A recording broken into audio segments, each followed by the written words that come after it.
Welcome to Green TV, the show dedicated to green, positive solutions and the third party and independent candidates that advocate for them.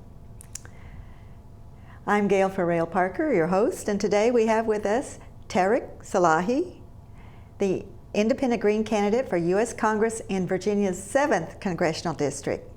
Tareq Salahi has lived in the Shenandoah Valley region of Virginia his entire life. He has owned a family-run farm for 35 years. Tareq Salahi is a fiscal conservative that promotes tourism in Virginia, advocates for jobs and business-friendly policies, and he also opposes tax increases. Welcome, Tareq. Thanks for having me on your show. You're certainly not giving up. The District 7 upset has made your candidacy a virtual hot potato. Tell me, what benefit do the people in District 7 derive by having you on the ballot this year? Well, it's exciting because people in District 7 still want me to stay positive and stay out there. Even though I may not actually be on the ballot and stay in as a write-in this time, it's exciting because I can still message what's important, and I want to hear on my listening tour what's really important to them. What are their concerns? We made a dent in the write-in for governor. Over 11,000 votes were turned in on write-in. We took half of those write-ins, so we still made a huge difference when Cuccinelli had lost. So it's helpful. It's very helpful to actually steer that district and the Commonwealth into the right direction. And I believe with time, an independent Green's going to win the ballot, and I hope to be that candidate, in an upcoming cycle. Yes, and Ms. Tareq submitted over 2,000 petition signatures to get on the ballot in District 7, and for the benefit of a few viewers out there, the requirement for ballot access for U.S. Congress is 1,000 signatures of registered voters as validated by the State Board of Elections. Now, unlike the two larger parties, the independent Greens cannot validate the signatures to allow a candidate on the ballot in Virginia. Tareq, can you tell us a little bit about your candidacy and how you're promoting the tourism and the business in Virginia? Yeah, I position myself, based on who I've been from my past. I've been appointed by both Democrats and Republicans. I'm liked by both parties. I've passed legislation for the Commonwealth of Virginia for small business and farms. That was passed unanimous in the House and Senate. And that screams volumes. Governor Gilmore was the first who appointed me, Republican, and then, of course, Mark Warner, who's now U.S. Senator, and then Tim Kaine, now U.S. Senator. So they know that I can work with both sides of the aisle, and that I can start policy for Virginia and create policy that's positive for business and growth. So that's my past, and that's why that's going to be helpful. And certainly when on my listening tour, that's what I'm hearing from constituents. They just want practical, good sense laws. Good sense. They don't want an extremist all the way to the right. They don't want extremists all the way to the left. They really want somebody who's in the middle. And that's me. I've been through it all, good and bad. I've been through tough times just like many of the constituents in District 7 when they're going through hard times, barely making ends meet, barely making their mortgages and payments or rent.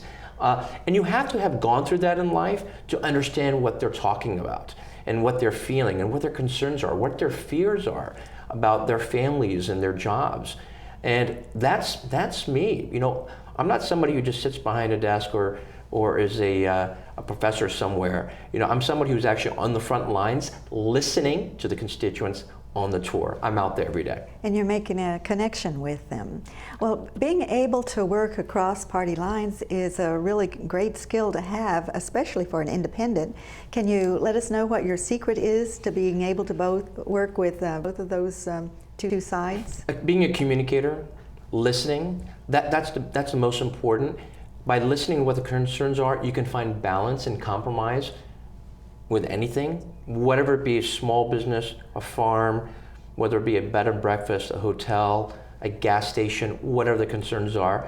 Working with local and state government, sometimes often local government, they don't realize they're breaking state statute, state laws. Because local government are sometimes, maybe a retired vet or somebody who's come from another state and now they're retired in Virginia. They've been asked to run for a board of supervisor position or planning commission.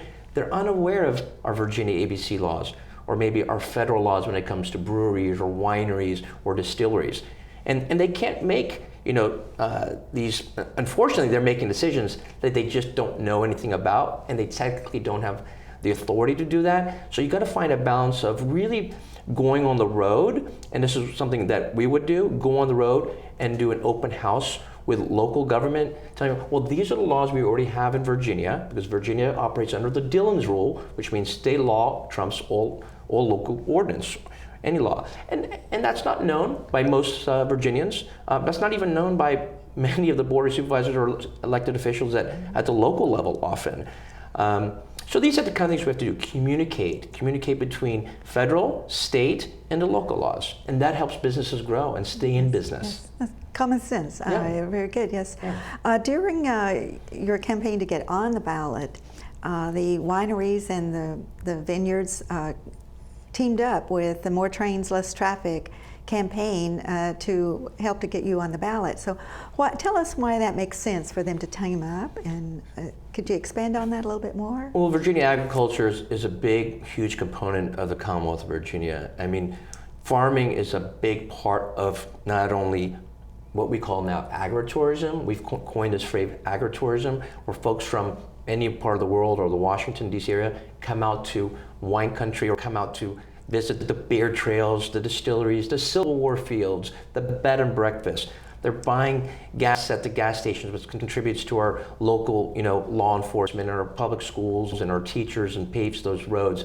All that money helps. Virginia wineries get it. They understand that this is good business for them. It brings the money into their community, and then they leave and they go back to New York or they go back to California or they go back to Europe, but they're dropping their money here, increasing the tax base, increasing money in our coffers into the General Assembly. Yes. And they also pointed out to us that it was socially responsible for them to be concerned about their constituents and their customers so that they could ride a train to pick up their wine and not have to be driving if they decide they want to imbibe a little bit. Well, absolutely. I mean, there's some other states that actually have a great program where they're running rail through wine country. Oh. And it's very successful. And you get to visit wineries and you're tasting wine as you're on the train, looking at the beauty of wine country, the vineyards, the mountains. It is stunning. And the more rail we can bring to Virginia, the better for everyone. It helps with people, with the drinking and driving issues. It helps with more traffic to the community and bringing more visitors to, increase the tourism and the revenue in those communities. Right. And have you gotten into alternative energy sources like solar energy? I have. In fact, Gail, I am actually working with a company called Viridian Energy. I am one of their partners. And that website is viridianenergy.com. Mine is viridian.com Real Housewives. So you can go to the website, learn about saving money on your bill. You still get billed from the same company, but you're helping Mother Earth, you're helping the planet, and you're saving money. And it doesn't cost you anything to make that change. So we're saving you money, and we're also having you go green and become green. I see. Now, does that mean you're installing solar panels or? We are using sources of solar energy, and of course we will install solar panels for you for free as long as you qualify, but we'll put the solar panels on your home for free in certain areas in the United States. And it's a great way to convert and save money on your energy bill. That would be wonderful. And do you also do solar farms? Well, yeah, we take the energy from solar farms and we convert that, and we basically sell that back wholesale back over to your provider. So if you're, for example, if you were Pepco, you're just making a wise choice to go green instead of just paying for energy that's actually just coming from a plant. I see. Yeah. I see. Well, that's something that we'd like to learn more about. Yeah, definitely. So definitely go to viridian.com/Real Housewives and you'll learn all about it. So, tell us about your experience in campaigning and getting on the ballot. Is it what you expected, or have you found any surprises? There's always surprises, but I love it. I love the energy that surrounds a campaign. I love meeting new people. It's exciting to, when you're on the campaign trail, people always have various questions for you. There's always one or two that it's the same, regardless of what district you go to or what community you go to. You know, they always want to talk about the White House or the Real Housewives TV show or another TV show they may have seen me on. But that's what starts the connection. That's the icebreaker. You know, whether it's a photo opportunity or, you know, signing something for them or signing my book, you know, that's the connection that they want to have. And then I start hearing from them, well, what are your concerns? And I mostly hear jobs. You know, I'm concerned when I get to school, am I going to have a job? You know, where am I going to go? You know, so that's the number one fear that I hear from most people, and obviously the young people, are jobs. From vets, I'm hearing the same thing. They're coming back and they can't find jobs. So I'm able to connect because I went to, ironically, with my opponents, we have two words in common. That's Randolph-Macon. I went to Randolph-Macon Military Academy. They're professors at Randolph-Macon College. So that's the number one thing that I'm hearing, you know, from the younger folks and from vets. You've owned a family-run farm for 35 years. Certainly, that must have colored your view on issues. Because tell us a little bit about who you are as a person, and so that. Sure. Well, you know, my real first hour of getting involved in politics is something you wouldn't expect. I had this family farm with my mom and dad. We planted what we thought was 1 acre of grapevines on a farm.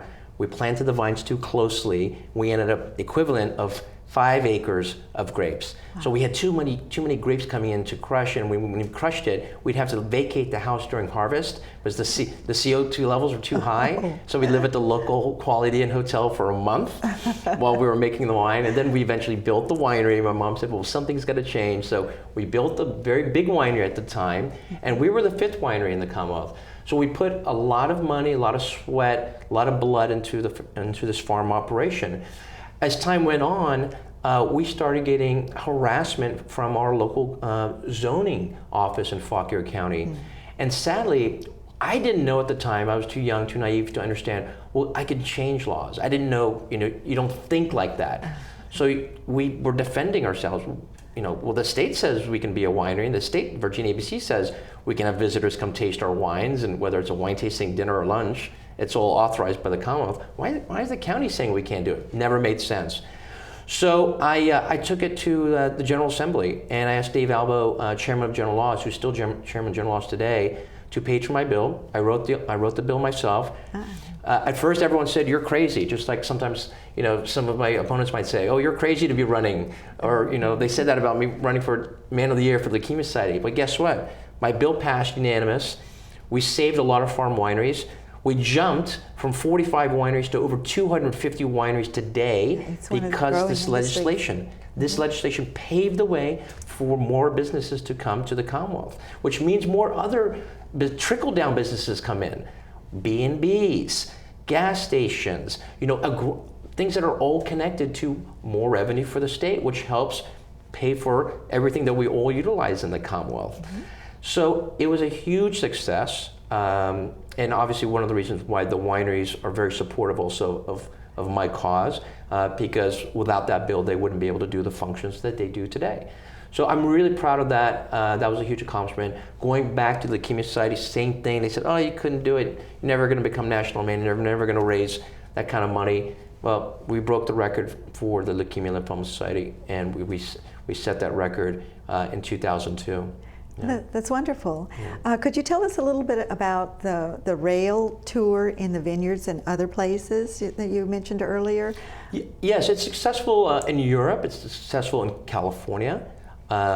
There are programs where you get on these rails. These are the wine trains, and you're traveling up and down the wine trail on the wine train. I see. And you're stopping in to visit the wineries, and you're also looking at picturesque wineries, vineyards while you're enjoying a wine tasting dinner or a wine tasting lunch. So this happens every day in other parts of the world and also in other states. And there's no reason why that can't be replicated here in the Commonwealth. And who knows, it might be coming soon. Right. You think that we could have a wine train to the Renaissance Festival sometime in the future? I don't see why not. It's just a matter of a small investment into the program. It's a matter of, there's opportunity there, I will say that. I see. Wonderful. All right. Well, now let's cut to a short feature that of Tareq Salahi's campaigns. Tareq Salahi is the independent Green candidate for U.S. Congress from Virginia's 7th Congressional District. And you can find out more about Tareq at www.salahiforcongress.com. Hi, I'm Tareq Salahi, and I'm running for Congress, United States Congressional District 7. I'm asking you to crash the party lines. Don't just look at the D or the R, look at the candidate. Be practical. That's who I am. Look at my back history. I have assisted small business with legislation. I've helped grow jobs in Virginia. I've worked with both parties to pass legislation that's helped you and helped small business in the Commonwealth of Virginia. I'm pro-tourism, pro-agriculture, pro more businesses coming to Virginia. Bipartisanship is a must. I have a proven record of working with both parties. I'm pro-rail, less traffic. I'm asking you to crash the vote, and that's my website, crashthevote.com or salahiforcongress.com. Please take a look at my Twitter. If you're interested in communicating with me, #CrashTheVote. I look forward to hearing from you. I look forward to seeing you on the tour, on my listening tour, where I hear your concerns. Thank you for your interest, and please support me. I'm not asking for your money, I'm asking for your vote. Tareq, you're a very busy person. Could you tell us a little bit more about some of the ventures that you're working on right now? Yes, well, as most people know, after my father had passed, I shut down the farm out in Hume, Virginia. I had to do that for financial reasons. But now it's been about 3 years, and I'm bringing the brand back. In fact, Oasis Winery will have wines back in the market by this fall season through the holiday season. And I'll have a white wine, a red wine, a sparkling wine, and I'm also introducing a beer from the Commonwealth of Virginia. And that's going to be coming out by the holiday season as well. I see. Well, that's exciting news. Yeah. Yes. Well, we've changed the laws in Virginia. That's been very helpful for both the wineries and the breweries. And like the wine industry, the beer industry has done that also in Virginia. At one point, there were just over a dozen breweries in Virginia. Today, there's over 150 breweries because of recent legislation that allows them to do what basically farm wineries were able to do after the Farm Winery Act. So essentially, my House bill has been replicated, and it's helping now the breweries. And that's coming too for the distilleries. So all these things that are very helpful for farmers is important, because without these businesses being able to do what they can do in terms of bringing visitors out to see how things are produced and how they're made and tasting them, those farmers would collapse and go into bankruptcy. So those are your choices. Do you have a piece of property that's in debt and that's no longer paying tax to the Commonwealth and to the federal government? Or do you allow them to grow in business and help the economy? I think the answer is pretty clear. I think most people understand it's important to allow farming to continue, because farming is a very difficult industry. So we need to do all we can to help these farmers. Right. Well, having lived in Virginia all your life, and you know business as well as farming and agriculture, you may have some legislation that you would like to propose if you were to get elected as the 7th Congressional District? Absolutely. There's a number of things. One is a big jobs boost. One of the things we hear in the listening tour, and it's every day, how am I going to be guaranteed a job? Well, we want to propose some legislation to help bring our corporate partners, corporate and government work together. So you're having the private sector and the public sector work together. So, for example, if, let's say, Northrop Grumman needs mathematicians, and that's a big area right now that we have a deficit in. We have very few mathematicians coming out of the Commonwealth of Virginia from the university programs. They can't hire here. Guess where they're hiring from? Overseas in China. Okay, for our programs at as an example. I'm not saying specifically Northrop Grumman is doing that, but as an example. So why don't we give both partners an opportunity to work together? Let's guarantee the student to get a job at Northrop Grumman as long as he stays employed in the Commonwealth of Virginia, and Northrop Grumman does a financial aid package and does a scholarship for that student. So guarantee a 5 to 6 year promise. We'll pay for your education since you're having trouble paying for it. And flip side, then you're going to work for that partner that's paid for you for a minimum of whatever it is. I might say 5 years, and you work with the public and private sector on that to determine what that might be. But that helps us. We make more money on that through payroll taxes and other taxes. We create more jobs in the Commonwealth of Virginia, and hopefully we bring in more businesses to the Commonwealth by, on the private sector side, to plant their feet here into our soil. So I'd like to see us, do something like that, working with the federal government and state level, and also the private sector. And I think that's very possible. And everyone I've spoken to loves that idea. I see. Yeah. Well, the Independent Greens advocate for growing the economy by building rail. And there is a barrier at the federal level that prevents the building of rail. Would you be willing to work in the U.S. House to remove that barrier, to level the playing fields? 100%. 100%. That's very important, because at the end of the day, the numbers don't lie, and we know by creating more rail is going to create more jobs. And we know we also know the stats and the numbers in terms of keeping people off, so many people off the road, that we're going to have more deaths by, car accidents. But so there's so many benefits to rail that they just don't know about, and it's a matter of education and getting that information out of the benefits of rail. Europe's done a beautiful job of that. I don't see why we can't copy that. Certainly, and there is a high-speed rail plan that is being proposed not only by the Midwest and the High-Speed Rail Association, but it's also proposed by the US DOT on their website. That would connect all of our cities in the U.S. and crisscross the United States. And of course, the High-Speed Rail Association promotes a three-tiered plan for rail, which is the national rail, the regional rail like Metro, rail like Amtrak, and then the third tier is the local light rail in our population centers that would feed into, or feeder systems that feed into the regional and the high-speed rail. So is that one of the things that you would be willing to work on in Congress? Absolutely. I think this is a very important part. This is great for tourism too. This is not just great for just commuters, but this is great for more people to come visit Virginia. And so, Virginia's for lovers, so we want to get everyone to come to Virginia and fall in love. I see. That's one of our executive board members met his wife, Judith, on the train. So, oh, no kidding. Yes. Well, there you go. You see? It works. It does work. Right. So, and solar energy, the Independent Greens view solar energy and alternative energy as filling the gap to promoting rail and transitioning to that. So I believe that you would support that very strongly. Yeah, obviously I'd support that. I work with a green energy company, Viridian Energy, so that would be obviously there's no question I would support that. That's a great alternative, and I think it's very important to the economy and to job growth. Right. Well, are there any barriers at the state level that needs to be removed in order to smooth the way for green energy and alternative energies in Virginia? There is going to be some barriers, because you have to deregulate some of these opportunities to bring in this green energy.